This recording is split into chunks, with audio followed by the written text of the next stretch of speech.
bonjour, merci encore de votre fidélité. Je suis très heureux de vous retrouver pour ce nouveau numéro de School TV Le Mag. School TV Le Mag, vous le savez, une demi-heure sur la scolarité de vos enfants. Aujourd'hui, c'est l'école ensemble et on s'intéresse aux API. Qu'est-ce que c'est? Ce sont des associations de parents d'enfants inadaptés. De quoi parle-t-on? Mathilde Wessels est là pour vous répondre dans un instant. Quels sont les types d'ateliers proposés pour la réinsertion? On partira notamment à Soissons à la découverte d'un resto gastro, vraiment pas comme les autres, croyez-moi. Et puis, quels sont les résultats de ces API? Avec quel budget et surtout quelle approche? Comment peut-on aider ces associations au quotidien? On posera la question à nos invités. Bonjour Patricia. Bonjour. Patricia Guidou, qui est éducatrice à l'API de Soissons. En plateau également Marina. Bonjour. Bonjour. Qui officie effectivement à l'API de Soissons. Depuis combien de temps? Combien d'années? On a répété ça. Là, on l'a répété ça, Marina. 6 ans. Oui, ça fait 6 ans. Ça fait 6 ans. Merci d'être avec nous. Et on est également avec l'inévitable Corinne Gilormini. Ah là, elles ont oublié leur chef. C'est pas possible. C'est pas possible. Alors que ça commence très mal. Comment ça va, Corinne? Comment allez-vous via Skype? Ça va très très bien. Corinne, ça commence mal. Hein. Voilà, 2 heures de trajet, vous ont déjà oublié. Hein. Ça y est. Ah oui. Corinne Gilormini, qui est chef de service de l'API de Soissons. On converse avec vous tous les trois, mesdames, dans un instant, juste après la loupe. Mathilde qui présente tout ça. Salut Mathilde Wessels. Oula. Oui, un regain d'énergie. Écoute, mais je suis super. Ça va? Ça va super. Ouais. Très heureux de te voir. On parle des API. Oui, tout à fait. Alors, qu'est-ce que c'est? Eh bien, l'acronyme APEI, c'est Association de parents d'enfants inadaptés. Autrement dit, ce sont des parents d'enfants en situation de handicap. Ce sont des associations locales et il y a plus de 300 associations en France. Et à quoi sert justement? Quel est le but de ces associations? Alors, déjà, ça sert à apporter un soutien moral et matériel aux familles qui ont un enfant dit inadapté. C'est aussi dans le but de développer un esprit d'entraide et de solidarité. Ça sert aussi à favoriser l'accueil et l'écoute des nouveaux parents, mettre en œuvre également tous les moyens nécessaires au meilleur développement moral, physique ou intellectuel des enfants, défendre les intérêts moraux, matériels et financiers des personnes en situation de handicap auprès des élus, par exemple, des pouvoirs publics. Il y a beaucoup à faire. Organiser aussi une manifestation si besoin.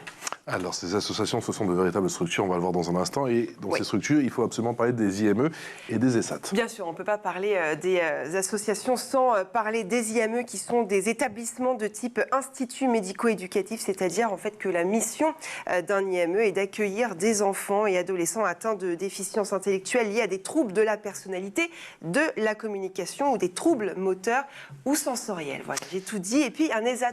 Ouais. Oui, effectivement. Alors, on dit ESAT ou ESAT? Ouais. ESAT, ça passe. D'accord. Alors, c'est un établissement ou service d'aide par le travail. Ce sont des établissements qui permettent aux personnes handicapées de recevoir un soutien médico-social et éducatif en vue de leur épanouissement personnel et social. On est très heureux d'accueillir effectivement l'API de Soissons. Alors, pas tout l'API de Soissons parce qu'ils sont très nombreux, mais en tout cas une partie du personnel effectivement éducatif, également des élèves, avec une initiative assez incroyable.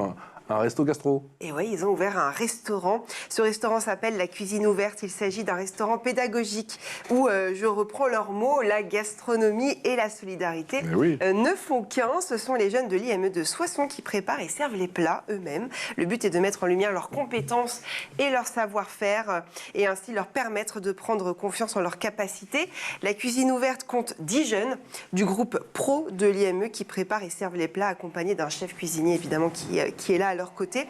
Et attention, une partie de la base des ingrédients frais est issue des producteurs locaux dans l'Aisne. Donc ça, c'est sympa aussi. Il y a une petite valeur écologique, ça c'est cool.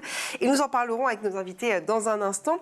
Mais ce genre d'initiative est super, évidemment, pour l'insertion professionnelle de ces jeunes qui ont souvent du mal à s'insérer, à trouver un emploi. Dans ce cadre-là, ils sont vraiment mis en avant et ça leur donne aussi confiance en eux. C'est extrêmement important pour après peut-être démarcher ailleurs. Vous me connaissez, ça me donne faim tout ça. Oui, c'est vrai. Où sont les plats? J'ai une seule question, la question principale. Où sont les plats? Allez, c'est parti, l'expression orale. L'expression orale avec Patricia Guidou, qui est éducatrice à l'API de Soissons, Marina, qui est une jeune de l'API, et Corinne Gilormini, qui est chef de service de l'API de Soissons. Corinne, quand est née tout d'abord cette API? Dans les années 60. Donc, ce sont des parents qui se sont réunis parce que pas de solution pour leurs enfants.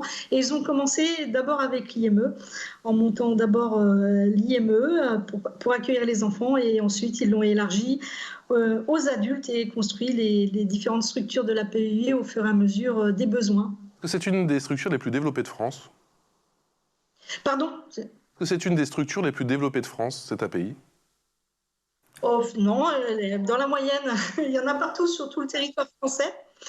Et les API sont reliés à une fédération nationale, l'UNAPI, qui regroupe l'ensemble des associations qui sont sur tout le territoire de France. Patricia, qui sont ces jeunes adultes que vous accompagnez, que vous accueillez justement au sein de cette API? Oui, ce sont des jeunes entre 17 ans et 21 ans. Ils sortent de l'IME, donc ils basculent sur le groupe SIPFP. Donc c'est la section d'initiation à la première formation professionnelle. J'ai voulu dire SIP, mais c'est vrai que c'était compliqué, je vous ai laissé le dire. Et donc c'est juste avant l'entrée à l'ESAT, s'il y a des candidats qui sont... C'est des plus de 20 ans, l'ESAT, c'est ça? Oui, plus de 20 ans, ou aller sur le circuit ordinaire, sur le marché du travail. Donc là, ça leur permet d'avoir une approche sur le travail. Marina, toi, tu es arrivée il y a 6 ans, donc? On l'a répété, ça. Oui, à l'IME. Il y a 6 ans, à l'IME. Comment ça s'est passé? Quels sont tes premiers souvenirs? Comment tu t'es adaptée là-bas? J'ai trouvé plein d'amis et je me suis habituée à force. Et c'est la première structure qui t'a permis justement de t'épanouir, effectivement d'apprendre plein de choses avec bon nombre d'ateliers dont on va parler. Raconte-nous un petit peu. Quand je suis arrivée, tout le monde me demandait comment je m'appelais, pourquoi je suis venue ici. Parce qu'avant, j'étais dans une autre école et je suis arrivée dans un l'IME parce que c'était plus facile pour moi. D'accord. Pourquoi toi tu es dans cette structure au final? Tu as quel trouble? Tu as un trouble invisible? Non. Non? D'accord, parce que en fait, n'importe qui peut aller au final au sein de... Il faut qu'il y ait une orientation de la MDPH. D'accord. Ils ont une orientation MDPH. D'accord. Donc, Marina, elle a des petits troubles au niveau scolaire. Voilà, Marina, c'était ça, l'attention, troubles scolaires. Après, on a très peu de situations en handicap moteur. D'accord. C'est plus du handicap mental. Mental. Oui. Très bien. Corinne, comment se fait la sélection justement? Et il y a combien de places au sein de votre, au sein de votre structure? À l'IME de Belleux, à côté de Soissons, on accueille en tout 110 enfants. La sélection se fait par les MDPH, donc qui reçoivent des demandes pour que les enfants soient orientés dans nos structures. Et on n'a pas assez de place concernant l'ensemble des demandes sur le territoire de Soissons, mais je pense que c'est pareil partout en France.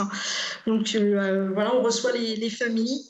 Corinne, on parle de combien de demandes, vous savez? Combien de demandes il y a?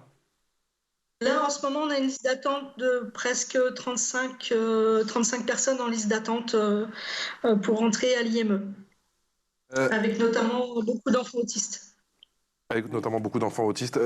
On va parler bien sûr dans un instant de ce restaurant. Moi j'ai l'impression que c'est quand même extraordinaire cette aventure. D'ailleurs je ne sais pas si vous avez le temps de voir un petit peu tout le chemin parcouru. Vous nous avez dit qu'effectivement cette association a été créée dans les années 60-70. Quelle aventure en tout cas depuis la naissance, que le chemin parcouru. Que représente cette cuisine ouverte? C'est une étape ou c'est un aboutissement?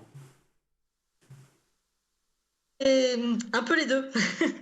C'est un peu les deux. C'est à la fois une étape parce que ça va permettre à nos jeunes de découvrir les métiers de la restauration et peut-être pour certains d'aller pourquoi pas vers des CAP s'ils en ont les capacités ou de directement postuler auprès des restaurateurs, passer des reconnaissances d'acquis de l'expérience.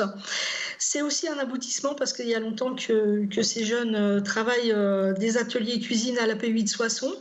Et on a eu l'opportunité de créer un complexe de restauration pour les travailleurs des ZAT, avec les travailleurs des ZAT d'ailleurs qui font la cuisine dans son complexe de restauration.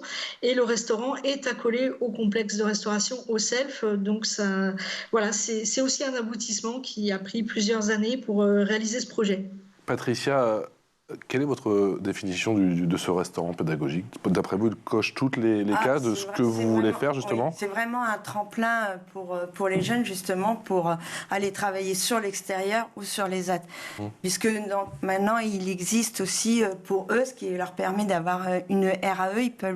Ils peuvent profiter d'une RAE, c'est une reconnaissance d'acquis d'expérience. D'accord. Donc, je connaissais la VAE, mais là, il y a la RAE, d'accord. Voilà. Reconnaissance d'acquis d'expérience. Voilà, c'est un peu comme la VAE, mais on ne valide ce qu'ils savent faire.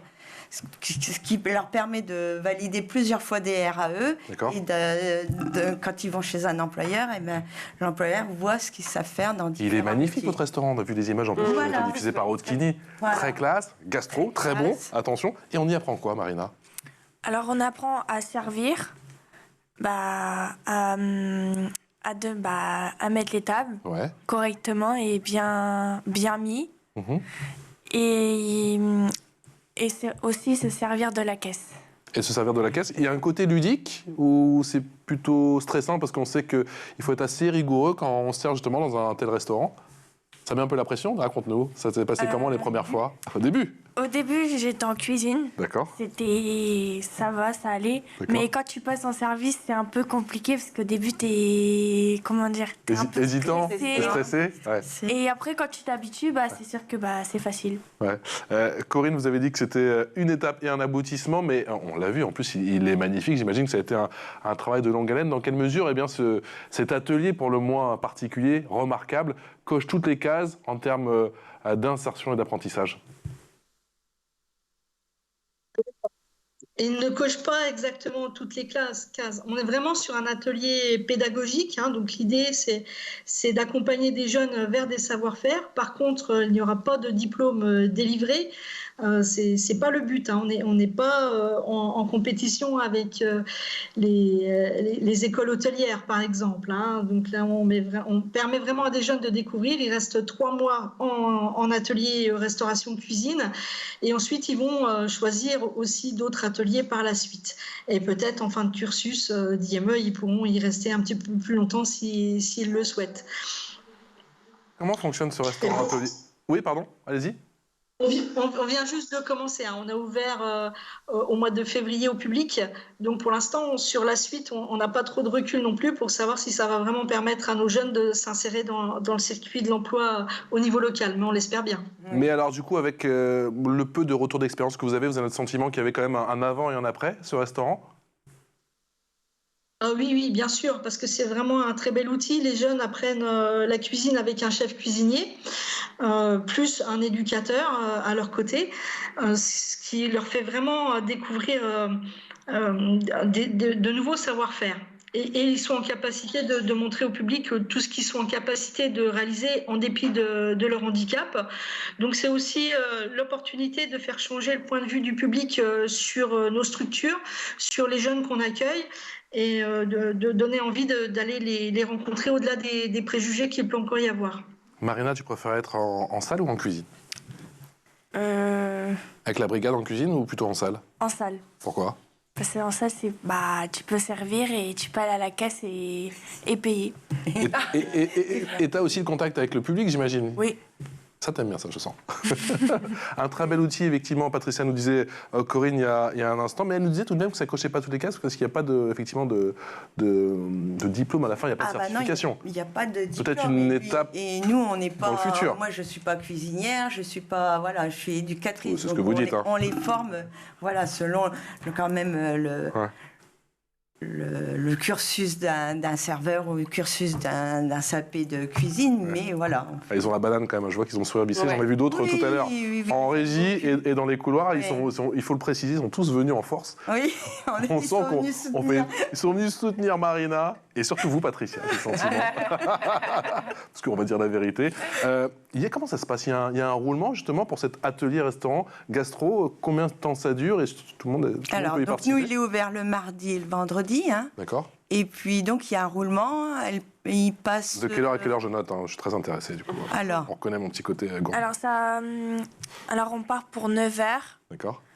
Et on finit vers 15h. 15h? C'est l'heure où le bus arrive. À 15h. On vient les rechercher. Je serai là à 10h. Voilà. Il y a un roulement, combien de temps ça dure, combien de semaines? Voilà, donc... Parce que tout le monde veut le faire, j'imagine. Voilà, il y a un roulement, tous les mois, ça dépend des personnes selon leur arrivée. Sinon, c'est tous les mois. Elles font 3 mois. Parce que moi, je viens d'arriver aussi. Ah d'accord. 3 mois. Et puis après, quand ils ont fait le tour de tous leurs ateliers... Vous êtes parfaite, Patricia, vous êtes parfaite. Espace vert, il y a la petite maintenance et entretien des locaux et la cuisine. Quand ils ont fait tout le tour, et après, ils se fixent sur l'atelier qu'ils préfèrent. D'accord. Est-ce que la cuisine, est-ce que ce restaurant, Corinne, est en train de prendre le pas forcément sur les autres activités que vient de nous énumérer Patricia ? Non, c'est un atelier parmi d'autres, mais disons que celui-ci est à destination du public, donc il y a une petite pression, on va dire, supplémentaire par rapport aux autres ateliers. Mais ça devient une carotte au final ou pas du tout ? Le Graal, non, pas du tout. C'est un complément, ça devient une carotte ou pas du tout, ce restaurant ? Pour les jeunes, oui, parce qu'ils sont très contents d'y venir, hein, c'est certain. Donc il y a un petit challenge pour eux, même si c'est un petit peu d'appréhension aussi, mais ça marche très très fort. Ils ont ils sont des belles tenues, ils adorent la cuisine, ils sont en plein challenge aussi pour apprendre des plats. Et nous, ça coche plusieurs objectifs éducatifs qu'on peut avoir. Hein. Donc, bien sûr, l'aspect professionnel, porter sa tenue de travail, les équipements de sécurité, être à l'heure, être rigoureux, travailler en équipe, apprendre des tâches des plus simples aux plus complexes. Voilà, tout ça c'est coché. Bien sûr, tout l'aspect hygiène aussi, qui est extrêmement important en restauration. Et donc, ça nous permet d'apprendre beaucoup de choses aux jeunes. Et puis, je pense qu'ils sont très, très contents de cet atelier. Le savoir-faire, le savoir-être, c'est magnifique. Mathilde. Oui, alors ça fait quelques mois seulement que vous avez ouvert le restaurant, mais quel retour vous avez déjà aujourd'hui du public qui vient manger chez vous ?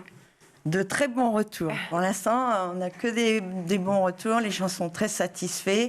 Ils sont étonnés des personnes qui les servent, des personnes qui font la cuisine. Bah oui, parce qu'ils ne connaissent pas. Et en fait, et ils découvrent. Voilà. Parce qu'ils ont des a priori, c'est ça ? Et au final, quand ils viennent en tant que clients, ils ne voient pas la différence. Voilà. Marina, c'est quoi la journée type au sein de la PEI ? Tu travailles à quelle heure en général ? Je me lève à 8h. Tu es en foyer là-bas ? Oui. Tu es en foyer là-bas, d'accord. Et je me lève à 8h et j'arrive ici à l'IME à 8h45. Je vais dire, c'est pas ici. Hein. Plus de temps. 8h45, qu'est-ce qu'on fait à 8h45 en général ? J'attends devant la grille. D'accord. Tu passes la grille. Et comment ça se passe ? Il y a une réunion pour dire, tiens, on va faire ça aujourd'hui, Marina, dans la journée. Vous êtes combien dans la structure ? Comment ça se passe ? Moi, je veux tout savoir, tu sais. Hein. Dans la structure, on est beaucoup. D'accord. Et quand on n'arrive pas de Bello, on arrive à rue de Vély et on commence à faire les réunions. C'est un éducateur, une éducatrice comme Patricia qui vous reçoit du coup ? Ouais. Et alors comment on fait ? On établit le programme de la journée ? Le programme, il est fait à l'avance ? Il est fait d'avance. Hein. D'accord. Les programmes sont faits par trimestre. D'accord. Donc tous les jours, ils ont des ateliers différents et ils le savent. Quel atelier on fait ? On fait, ouais. D'accord. On commence à 9h30 l'atelier. À 9h, ils arrivent sur la structure, 9h15, parce qu'ils ont encore des bus. Et on démarre. Quelle logistique ? D'accord, j'imagine. À 9h30. Pardon. Corinne, quelle est l'approche au sein de votre APEI ? J'imagine que année après année, vous avez gagné en expérience et que vous avez peut-être changé plusieurs fois votre fusil d'épaule ou que vous avez tout simplement amélioré votre approche ? Effectivement, après, il y a essentiellement des professionnels qui travaillent à l'IME de Belleux, donc déjà, ils ont déjà un grand savoir-faire quand ils arrivent. Et puis au niveau de l'API de Soissons, c'est une association extrêmement engagée avec des élus, des administrateurs très à l'écoute aussi des propositions des professionnels. On travaille ensemble, les élus plus les professionnels, pour proposer des projets de cette envergure. Rien ne pourrait se faire sans les bénévoles de l'association pour monter ce type de projet et sans les financeurs aussi qui nous accordent la confiance. Justement, Corinne, les bénévoles, et justement, vous avez combien de partenariats ? Combien de bénévoles et quel type de partenariat ? Alors, les bénévoles n'interviennent pas directement sur l'IME. Hein. Ils vont intervenir auprès des familles, dans différentes instances. Je ne saurais pas vous dire exactement combien il y a de bénévoles aujourd'hui à l'APEI de Soissons. je dirais peut-être une bonne cinquantaine, mais peut-être je me trompe, je vais me faire reprendre par les administrateurs. Des partenariats, on en a de très nombreux, avec les entreprises locales, bien sûr, avec toute l'administration qui est sur le Soissonnais. Voilà, on travaille avec aussi bien Pôle emploi, Cap emploi, ce type de partenaires. Ce sont les lutteurs. On me dit dans mon oreillette, même si j'en ai pas, qu'on a des lutteurs, effectivement, à Soissons. Corinne, ils sont où les lutteurs? Les lutteurs, c'est des champions, hein. On a plusieurs champions de France. Effectivement, nous avons la chance d'avoir sur Belleux le club de lutte de Belleux, qui est un club de lutte très réputé avec de très bons lutteurs. Et nos jeunes participent au club de lutte de Soissons. Et cette année, ils sont allés au tournoi handisport, au championnat de France. Ils ont ramené plusieurs médailles. Et on compte bien aussi pour les Jeux Olympiques de Paris et Paralympiques que nos jeunes puissent participer. J'ai regardé Marina pour savoir si elle voulait réagir sur la lutte, elle m'a fait... J'ai compris, info en plus, c'est parti. Et je suis arrivée première. Désolé, l'info en plus, on va attendre un petit peu. Donc la lutte, c'est toi. Je suis arrivée première du classement. Mais alors, elle me fait des gros yeux, c'était l'inverse en fait. Genre, attends, c'est évident que c'est moi. Non, je suis arrivée première du classement de la lutte. D'accord. Et j'étais en Alsace quand j'ai fait la lutte. C'est en quelle catégorie? C'est les moins de combien? Bon, moi, du poids. Ok, moi je fais 85 kilos, donc c'est pas possible, j'imagine. C'est plus? C'est pas grave. Ça lui est égal, elle gagne. Oui, c'est le principal. Elle gagne, c'est toujours la première, peu importe la catégorie. On va parler de la lutte dans un instant. L'info en plus, Mathilde, tu vas rester dans l'API de Soissons, qui depuis plusieurs années travaille avec le centre hospitalier de la ville. Oui, ils travaillent ensemble sur le handicap et l'accessibilité, qui sont évidemment des enjeux majeurs aujourd'hui. L'API participe à la commission handicap, ainsi qu'à la commission des usagers de l'hôpital. Et les deux établissements ont signé d'ailleurs une convention avec l'engagement de fluidifier le parcours de la personne accompagnée. Mais récemment, plusieurs projets ont été menés pour faciliter les séjours des personnes en situation de handicap mental, comme par exemple la traduction en facile à lire. Ça sert en fait à comprendre les documents, notamment donnés par les hôpitaux. Voilà, ça c'est vraiment important. Ou encore l'organisation des journées de sensibilisation du personnel pour leur permettre tout simplement d'apprendre les bons comportements à adopter pour renseigner ou peut-être rassurer une personne en situation de handicap mental qui fait un séjour dans l'hôpital. Des actions qui permettent donc de faciliter grandement la vie des personnes handicapées. Merci à Mathilde. Corinne Gilormini. J'ai quand même le sentiment que vous travaillez beaucoup avec le tissu local, à commencer par effectivement le centre hospitalier de Soissons. Actions pour lesquelles vous avez été récompensé, je crois d'ailleurs, non? Il me semble. Mais je ne suis pas toutes les activités de l'API de Soissons parce qu'elles sont très très nombreuses. J'ai ma directrice qui vient de passer la tête. Vous savez si on a été récompensé pour le partenariat avec l'hôpital? Il me semble que oui. Je vous confirme. En tout cas, oui. Oui. J'adore vous piocher, Corinne. Mais c'est effectivement une super action qui permet, avec l'hôpital de Soissons, de faire mieux connaître le handicap intellectuel et aussi de doter l'hôpital d'outils, comme vous en avez parlé, le facile à lire. Comment on travaille effectivement quand on a une API avec l'Union nationale des associations de parents d'enfants et d'adaptés? On est en contact permanent avec cette union nationale ou pas forcément? Il y a une certaine... Il y a eu le congrès d'ailleurs la semaine dernière, donc on est informé aussi des discours du congrès. Le président, c'est Monsieur Gâteau, président de l'UNAPI, et il a des discours politiques extrêmement forts pour que nous ayons les moyens de travailler avec les personnes en situation de handicap intellectuel partout sur le territoire. Donc l'API, c'est une association, et l'UNAPI, c'est une confédération extrêmement engagée pour le droit des personnes. Mathilde. Non, mais effectivement, après, c'est le lien, parce que en fait, les adolescents, en tout cas les jeunes qui sont chez vous, ils restent combien de temps à peu près? Vous les suivez ensuite, après, dans leur vie, vous les aidez peut-être à s'insérer professionnellement. Comment se passe la suite, en fait? Alors, sur la suite? Oui. Tout au long du parcours du jeune, on va travailler son projet de sortie de l'IME, l'accompagner en fonction de ses capacités aussi. Si le jeune a des capacités pour s'insérer dans le monde du travail ordinaire, c'est notre première finalité, hein, c'est de l'aider à passer éventuellement des diplômes qualifiants comme des CAP. Chaque année, il y a des jeunes qui parviennent à passer des CAP. Cette année, on en a même un qui passe un BEP, un de nos anciens. Donc, bien sûr, on les accompagne pour trouver les apprentissages quand c'est le cas. Mais une grosse majorité des jeunes ne pourra pas aller jusqu'à des diplômes qualifiants. Donc, on va les accompagner aussi vers l'insertion par le monde du travail protégé, en milieu protégé, ce qu'on appelle les ESAT, dont vous en avez parlé tout à l'heure.